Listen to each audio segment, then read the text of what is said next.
There's one thing all parents have in common: a desire to give their children a better life. And one of the best ways to do that is to give your child the best education possible.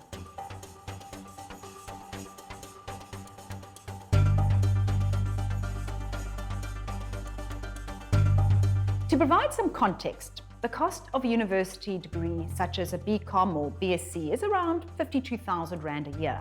But that is the cost in today's value. If your child has just started school, they have 12 years before they start university.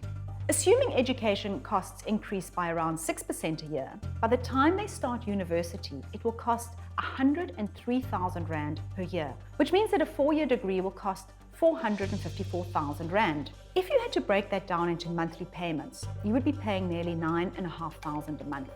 The good news is that if you start investing for your child's education when they're still young, you have time for the power of compounding to grow the money for you. If you save 1,500 Rand a month and you receive an average market return of 10%, you will have enough money to provide for your child's tertiary education. You would only have contributed 230,000 Rand over the period, and the remaining 224,000 is all free money due to the growth on your investment. Start with what you can afford and commit to increasing that contribution by 10% each year.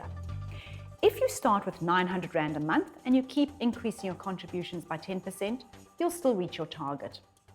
The next step is to decide where to save for your child's education. This all depends on when you will need the money. Once you know how long you're saving for, you can select the correct savings vehicle.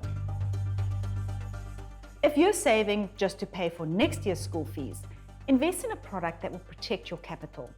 Any investment of less than 5 years should be in a high-interest bank account, money market fund, or retail bond.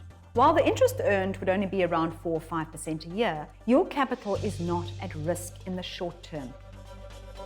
If you're saving for your child's fees in 5 years' time or longer, you will need an investment that can beat inflation.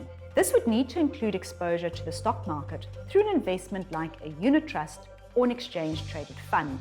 Over time, these funds can deliver an average annual return of 10% or more, but in the short term, stock markets can go up and down, which is why this is not for next year's school fees. You don't need to guess which will be the best performing shares. You just need a low-cost investment that will deliver market returns that compound over time. Just remember, the earlier you start, the more funds you will have to educate your child.